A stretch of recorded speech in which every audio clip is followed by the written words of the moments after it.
Morning walk करते हुए देखे हैं। सेंट्रल पार्क में सीएम आम पब्लिक की तरह यहां पर मॉर्निंग वॉक करते हुए दिखे। तस्वीरें हम आपको टीवी स्क्रीन पर दिखा रहे हैं। मॉर्निंग वॉक के बाद उन्होंने आम लोगों के साथ बैठ करके चाय की चुस्की भी ली है और लोगों से बातचीत की है। मीडिया से बातचीत करते हुए उन्होंने कहा कि मैं सीएम की तरह नहीं, बीजेपी कार्यकर्ता की तरह लोगों के बीच आकर के चाय पी रहा हूं। इसके साथ ही सीएम ने मंदिर जाकर के पूजा अर्चना भी की है। तो तस्वीर हम आपको टीवी स्क्रीन पर दिखा रहे हैं, जिसमें आपको सीएम भजनलाल शर्मा नजर आ रहे हैं। 3 तस्वीरें आपके टीवी स्क्रीन पर। पहले देखिए, जिसमें सीएम भजनलाल शर्मा पार्क में पहुंचे, यहां पर मॉर्निंग वॉक करते हुए नजर आ रहा है। दूसरी जो तस्वीर है, ये मंदिर की तस्वीर है। सीएम भजनलाल शर्मा यहां पहुंचे तो यहां पर मंदिर में दर्शन करते हुए दिखे हैं। तीसरी तस्वीर देखिए, ये जो तीसरी तस्वीर है, इसमें आप आम जनता को देख पा रहे हैं, जो कि सीएम भजनलाल के आसपास बैठी हुई है। चाय की चुस्कियां लेते हुए सीएम भजनलाल शर्मा नजर आ रहे हैं। साथ ही साथ आम जनता भी उनसे बातचीत करती हुई नजर आ रही है। तो आने वाले दिनों में चुनाव है, जाहिर सी बात है कई मुद्दों पर चर्चा भी हुई होगी, बातचीत भी हुई होगी। और सीएम भजनलाल को हमने सुना तो उन्होंने कहा कि आम कार्यकर्ता की तरह वो लोगों के बीच जाते हैं, उनसे बातचीत करते हैं और जो छोटी छोटी समस्याएं होती है उनके बारे में जानते हैं। उन्होंने साफ साफ कहा कि ये जो छोटी समस्या होती है, यही आने वाले दिनों में बड़ी समस्या बन जाती है। तो ये जरूरी है कि आम जनता के बीच में जाकर के उनसे हालचाल जाना जाए, क्या चल रहा है प्रदेश में, उसके बारे में कई जानकारियां मिलती हैं। तो 3 तस्वीरें आपकी टीवी स्क्रीन पर है, जिसमें आप देख पा रहे हैं सीएम भजनलाल शर्मा कैसे आम लोगों से मुलाकात करते हुए नजर आ रहे हैं।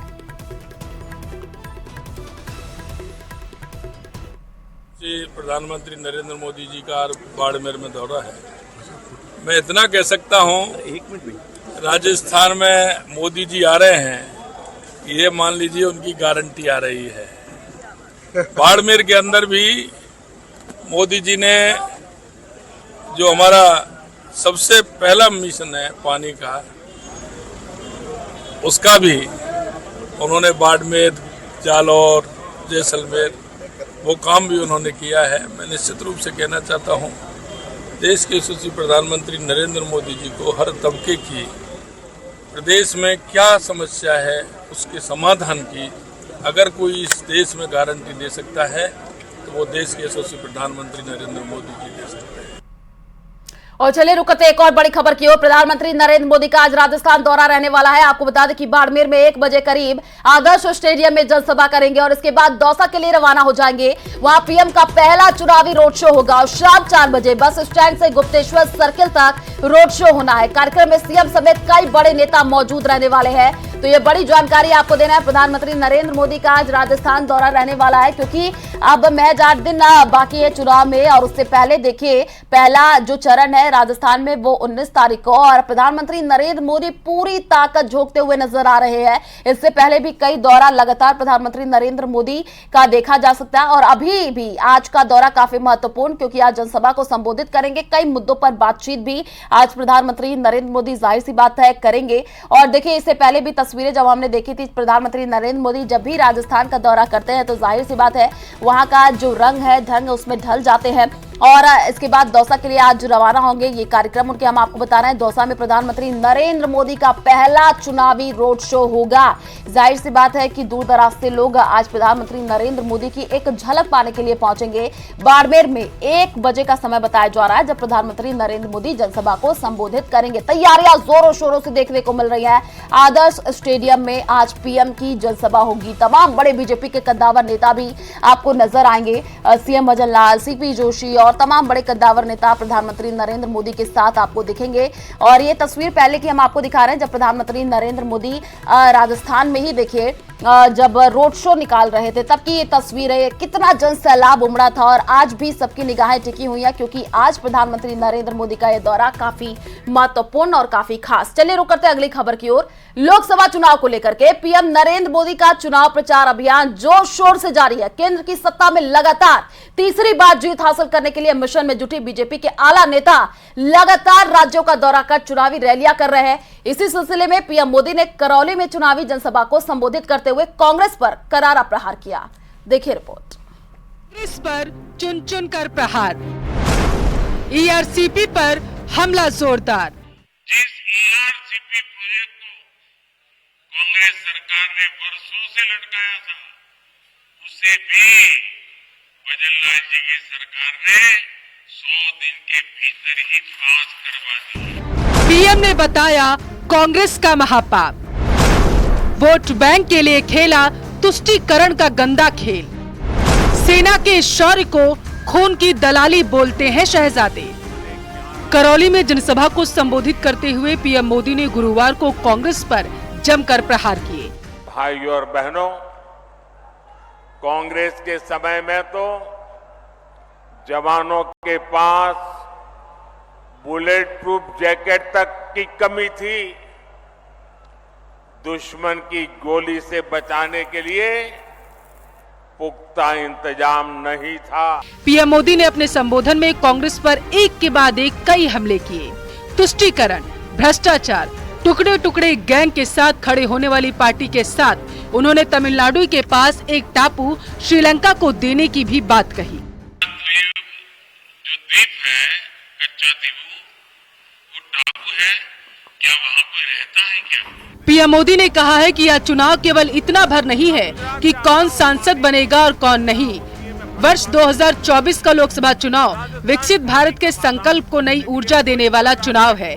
पीएम मोदी ने कहा है कि आज राजस्थान में ही नहीं बल्कि पूरे देश में भ्रष्टाचारियों के खिलाफ कड़ी कार्रवाई हो रही, इसलिए इंडी गठबंधन के लोग मोदी के खिलाफ एकजुट हो गए। एक तरफ मोदी है जो कहता है भ्रष्टाचार हटाओ, और दूसरी तरफ वो लोग हैं जो कहते हैं भ्रष्टाचारी बचाओ। कांग्रेस पर हमला करते हुए पीएम मोदी ने कहा है कि कांग्रेस गरीबी हटाओ का नारा देती है, लेकिन मोदी ने 25 करोड़ देशवासियों को गरीबी से बाहर निकालने का काम किया।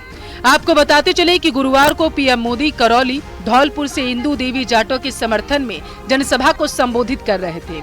इससे पहले पीएम मोदी कोटपूतली, चूरू और पुष्कर में बीजेपी प्रत्याशियों के समर्थन में जनसभा को संबोधित कर चुके हैं।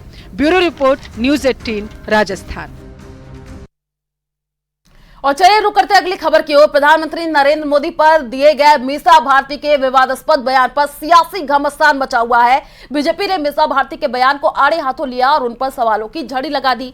बीजेपी अध्यक्ष जेपी नड्डा ने भी मीसा भारती के बयान पर पलटवार किया। उन्होंने कहा कि विरोधी पार्टी के नेता मोदी जी को गाली देते रहते हैं। जेपी नड्डा ने कहा कि विपक्ष की हताशा चरम सीमा पर है और वो लोग निराशा की वजह से ही ऐसी बयानबाजी कर रहे हैं। उन्होंने कहा कि जो लोग खुद बेल पर आए हैं वो लोग आज मोदी जी को गाली दे रहे हैं। अभी मीसा भारती ने अभी का ये इतने फ्रस्ट्रेटेड हो गए हैं। आप बोलते हो मोदी मोदी मोदी, और ये मोदी जी को गाली देते रहते हैं। कभी सांप, कभी बिच्छू, कभी क्या। इनकी निराशा, इनकी हताशा, इनका फ्रस्ट्रेशन चरम सीमा पर है। अभी जिसने 23 साल तक सबसे सर्वोच्च पद पर रह करके 12 साल से ज्यादा चीफ मिनिस्टर और अब 10 साल से ज्यादा प्रधानमंत्री के रूप में मोदी जी ने देश के प्रधान प्रशासक के रूप में काम किया और एक भी दाग नहीं है, ऐसे को मीसा भारती बोलती है मैं चुनाव के बाद जेल में भेजूं। ऐसा फ्रस्ट्रेशन, ऐसा निराशा, ऐसी निराशा। आप बताइए, मैं फिर से बोलता हूं, लालू सेहत के कारण बेल पर है कि नहीं है, चारा घोटाले में इन्वॉल्व है कि नहीं है, और लोगों से मीसा भारती पर अंजाम है कि नहीं है। जो खुद बेल पर हो, जिनसे खुद पूछताछ हो रही हो, वो आज मोदी जी को गाली दे रहे हैं। और चलिए रुक करते अगली खबर की ओर। क्षेत्र के राजस्व गांव राजगढ़ में खेत में रखी फसल में अचानक से आग लग गई और आग से कची हुई गेहूं की फसल व फव्वारे जो है वो जल करके खाक हो गए। आसपास खेत में काम कर रहे किसानों ने अचानक आग को देख करके शोर मचाया और उस पर आसपास के जो ग्रामीण और किसान है मौके पर पहुंच गए और आग पर काबू पाने के लिए काफी मशक्कत की गई, लेकिन आग की तीव्रता तेज होने से काबू नहीं पा सके। आग से करीब 11 बीघा खेत में रखी फसल जो है वो जल गई। सूचना पर दमकल मौके पर पहुंची है और पानी डाल करके काबू पाया गया है। आग लगने के कारणों का फिलहाल पता नहीं चल पाया है।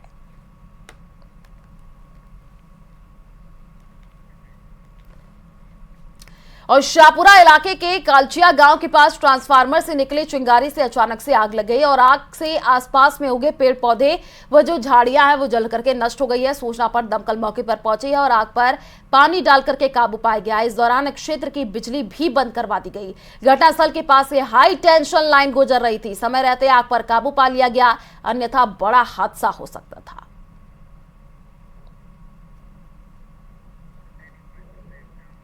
बढ़ते अगली खबर की ओर। पश्चिम बंगाल की मुख्यमंत्री ममता बनर्जी को गुरुवार को जलपाईगुड़ी में अजीब स्थिति का सामना करना पड़ा। ममता बनर्जी के काफिले के सामने जय श्री राम के नारे लगे। जैसे उनका काफिला वहां से निकला पहुंचा और इलाके में जैसे ही पहुंचा तो वहां मौजूद बीजेपी कार्यकर्ताओं ने जय श्री राम के नारे लगाने लगे। और हालांकि इस घटना पर ममता बनर्जी ने कोई प्रतिक्रिया नहीं दी है। आपको बता दें कि चालसा इलाके में बीजेपी उम्मीदवार के समर्थन में बीजेपी की रोड मीटिंग चल रही थी। इसी दौरान वहां से मुख्यमंत्री का काफिला वहां से गुजरा तो बीजेपी कार्यकर्ताओं ने जय श्री राम के नारे लगाने शुरू कर दिए। मुख्यमंत्री का काफिला वहां पर कुछ सेकंड के लिए रुका, लेकिन बिना कुछ कहे फिर आगे निकल गया।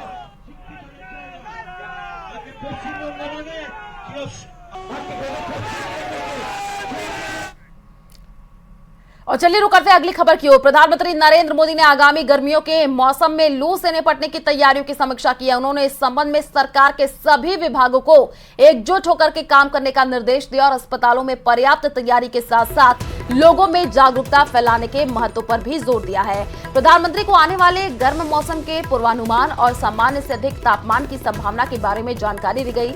उन्होंने स्वास्थ्य क्षेत्र की तैयारियों की भी समीक्षा की है।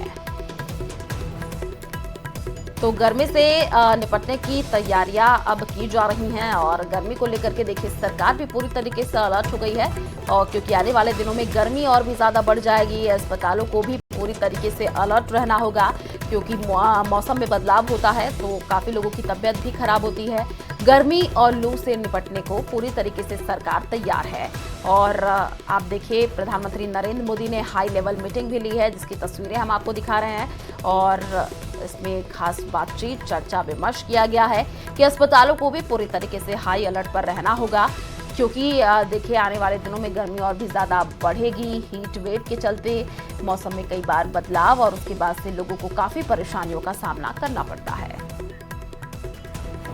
और कांग्रेस नेता आपको बता दें माफ कीजिएगा पूर्व कांग्रेस नेता आचार्य प्रमोद कृष्णम ने न्यूज 18 से एक्सक्लूसिव बातचीत की है। इस दौरान उन्होंने बताया कि सीताराम केसरी का घनघोर अपमान किसके इशारे पर हुआ और इस अपमान का 10 जनपद कनेक्शन क्या था। आचार्य प्रमोद कृष्णम ने जो कुछ सच्चाई बताई उसे जान करके आपके पैरों तले जमीन खिसक जाएगी। सुनिए क्या कुछ कहा आचार्य प्रमोद कृष्णम ने। केसरी को हटाने का आदेश कहां से आया था? सोनिया गांधी जी के यहाँ से कि उठा के फेंक दो। विंसेंट जॉर्ज ने, अर्जुन सिंह जी, गुलाम नबी आजाद, राजेश पायलट, जितेंद्र प्रसाद, सबने बोला कि इसको जीती भाई जितेंद्र प्रसाद जी के पिताजी, बोला कि इनको उठा के फेंक दो। राजेश पायलट जी और आप सब कार्यकर्ताओं को यह आदेश दिया गया कि भाई अब इनको उठा के फेंक। उनके साथ बदतमीजी की गई कांग्रेस दफ्तर के अंदर। क्या बदतमीजी हुई थी? धोती खोली गई थी उनकी, बदतमीजी हुई, गालियां दी गई, उनकी धोती खोल दी गई थी। और इस सबको बाकायदे वरिष्ठ नेताओं के द्वारा शीर्ष नेतृत्व को बताया जा रहा था और वहां प्रसन्नता का माहौल था। और कांग्रेस विधायक हाकम अली खान ने इस बार लोकसभा चुनाव में कांग्रेस की जीत का दावा किया। उन्होंने कहा कि 2 बार बीजेपी ने जनता को बेवकूफ बना करके ठग लिया है, लेकिन इस बार ऐसा नहीं होने वाला है। हाकम अली ने कहा कि शेखावाटी की 3 सीटों पर मैं प्रचार कर रहा हूं और 3 सीट कांग्रेस और इंडिया गठबंधन जीत रहा है। झुंझुनू की बात करूं तो यहाँ के जो सांसद 3 हैं, तीनों यहाँ से पहले संतोष सलाव जीत के गई, झुंझुनू से नरेंद्र खिचड़ जीत के गया, बाबा जी सुबेदानंद जी महाराज 2 बार जीत के चले गए। लेकिन इन्होंने न सिक्र को दिया, न झुंझुनू को दिया, न चोरों को कुछ दिया। इसलिए जनता इनसे ऊब चुकी है। जनता इतने दिन तो कहे कि भावुकता में बह गई, झूठे वादे किए, वो वादे पूरे नहीं हुए और मोदी जी मोदी मोदी मोदी करके इन लोगों ने 2 बार वोट ले लिए। लेकिन अब जनता ठगीजने वाली नहीं है। शीशराम मोड़ा जी लंबे समय तक सांसद रहे, दबदबा रहा कांग्रेस का हमेशा, लेकिन पिछले 2 चुनाव से काफी पीछे है। इस बार क्या मानते हैं? इस बार जीत की तो आप बात हो तो जीत तो गई कांग्रेस। विजेंद्र जी होड़ा है कांग्रेस के प्रत्याशी, वो जीत गए। कितने मार्जिन से जीत के लड़ाई ये लड़ रहे हैं। हम 8 कॉन्स्टिट्यूंसी हैं। संदीप हुड्डा, न्यूज 18, सीकर। और चलिए यहाँ रुकिए एक छोटे से ब्रेक के लिए, जल्द लौटेंगे। आपका स्वागत है और चलिए रुक करते हैं अगली खबर की ओर। खबर अजमेर से है, जहां आरपीएफ की सजगता से देर रात बाल श्रम के लिए ले जा रहे 17 बच्चों को आरपीएफ ने मुक्त कराया। आरपीएफ ने इस मामले में एक बच्चे को भी गिरफ्तार किया है। 17 बच्चों में से 7 नाबालिग थे, जिन्हें गुजरात के राजकोट में स्थित एक कंपनी में काम कराने के लिए ले जाया जा रहा था। आरपीएफ ने एक कार्रवाई मुखबिर से मिली सूचना के आधार पर की है। तो आरपीएफ की ये बड़ी कार्रवाई देखने को मिली है। आपको बता दें कि दलाल से जो 17 बच्चे हैं वो मुक्त करा लिए और अब पुलिस ने यहाँ पर दलाल को गिरफ्तार कर लिया है। उससे अब पूछताछ की जा रही है। बच्चों को ट्रेन से गुजरात ये दलाल ले जा रहे थे, धागा कंपनी में काम दिलाने की बात कर रहे थे और 500 रुपए देने का यहाँ पर झांसा दिया। पुलिस को सूचना मिली और फिर मुखबिर से मिली सूचना पर आरपीएफ ने ये बड़ी कार्रवाई की है। तो पुलिस ने दलाल को गिरफ्तार किया है। पूछताछ अब इस पूरे मामले में चल रही है। बच्चों को ट्रेन से आपको बता दें कि गुजरात ले जाया जा रहा था और ये कहा जा रहा था कि धागा कंपनी में उनको काम करने का मौका मिलेगा। 500 रुपए देने का यहाँ पर झांसा दिया गया।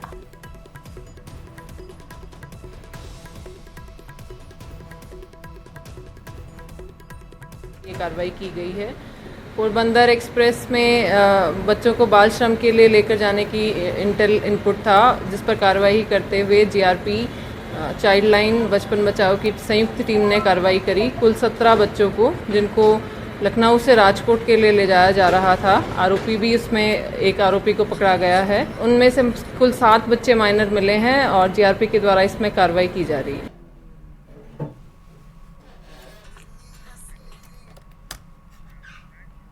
और चलिए रुक करते हैं अगली खबर की ओर। नवरात्रि में मां दुर्गा के चौथे रूप मां कुष्मांडा की पूजा चौथे दिन करने का विधान है।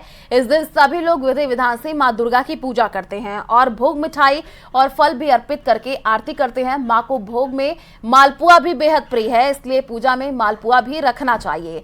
नवरात्र के चौथे दिन मंदिरों से पूजा अर्चना की कई जो तस्वीरें हैं वो निकल करके सामने आई है और तस्वीर भी हम आपको टीवी स्क्रीन पर दिखा रहे हैं, जहां देखिए सुबह सुबह माता की आरती की जा रही है। उसके बाद से ये तस्वीर जो आप देख पा रहे हैं, इसमें कैसे भक्तजन देखिए पहुंच रहे हैं माता के दर्शन करने के लिए। हर कोई जो है माता के दर्शन करना चाहता है। श्री गंगानगर की ये तस्वीर है जो फिलहाल हम आपको टीवी स्क्रीन पर दिखा रहे हैं, जिसमें भक्तजन आपको नजर आ रहे हैं, मंदिर में पहुंचे हैं और माता की आराधना में पूरी तरीके से लीन नजर आ रहे हैं। नवरात्र का समय चल रहा है, भक्तों में गजब का उत्साह नजर आ रहा है। भक्त पहुंच रहे हैं माता के दर्शन करने के लिए। अलग अलग जगहों से तस्वीरें भी हम आपको दिखाएंगे, जहां पर आपको देखने को मिलेगा कि मंदिरों में खास साज सजावट की गई है और मां कुष्मांडा की पूजा अर्चना की जा रही है और क्या क्या प्रिय है माता को वो भोग लगाया जाता है ताकि माता को प्रसन्न किया जा सके। और आपको बता दें कि 9 दिन तक ऐसे ही तस्वीरें देखने को मिलेंगी, जहां पर मंदिरों में खास साज सजावट। सुबह से ही भक्तजन जो है वो मंदिर में पहुंचते हैं माता के दर्शन करने के लिए, माता का आशीर्वाद लेने के लिए और पूरे विधि विधान के साथ पूजा अर्चना 9 दिन नवरात्र में किया जाता है। पूरे देश प्रदेश में चैत्र नवरात्रि धूमधाम और हर्षोल्लास के साथ मनाए जा रहे हैं। चैत्र नवरात्रि का चौथा दिन है और चौथे दिन मां कुष्मांडा स्वरूप की पूजा अर्चना की जाती है। इस समय हम श्री गंगानगर की जन जन की आस्था के केंद्र श्री दुर्गा मंदिर में मौजूद है। हम आपको यहाँ की तस्वीरें दिखाएं तो आप ये देखिए, अल सुबह से ही माता रानी के भक्तों का मंदिर पहुँचने का सिलसिला लगातार जारी है और वे माता रानी के चरणों में पुष्प और प्रसाद अर्पित कर अपने मनोकामना पूरी होने की कामना कर रहे हैं। मंदिर प्रबंधन कमेटी के द्वारा मंदिर की विशेष डेकोरेशन की गई है और साथ ही साथ एक आध्यात्मिक वातावरण उपलब्ध कराए जाने का प्रयास मंदिर प्रबंधन कमेटी के द्वारा किया गया है। पंडित जी, आज कौन सा दिन है और किस तरह से माता की पूजा की जाती है? सभी भक्तों को जय माता दी। आज चैत्र शुक्ल पक्ष के नवरात्र माँ भगवती का चल रहा, बहुत अच्छा दिन चल रहा है, शुभ दिन चल रहा है माता का। आज माता का नवरात्र का चौथा दिन है कुष्मांडा माता का, जिसमें माँ भगवती का सबसे प्रिय भोग है मालपुए का और लाल पुष्प। और देखिए नवरात्रि का त्योहार मनाया जा रहा है और दूर दराज से लोग मंदिरों में पहुंच रहे हैं दर्शन करने के लिए। और ये तस्वीर हम आपको जो टीवी स्क्रीन पर दिखा रहा है, देखिए नवरात्र का आज चौथा दिन है। पहली जो तस्वीर है वो झज्जेवालान मंदिर की है, जिसमें आप देख पा रहे हैं कि माता की यहाँ पर पूजा अर्चना की जा रही है। दूसरी तस्वीर देखिए कात्यायनी देवी मंदिर की है, दिल्ली की ये तस्वीर है। यहाँ पर भी माता की क्या खास साज सजावट है वो आप तस्वीरों के माध्यम से देख पा रहे हैं। और चलिए फिलहाल इस बुलेटिन में इतना ही। बाकी खबरों के लिए आप देखते रहिए न्यूज़ 18 राजस्थान। नमस्कार।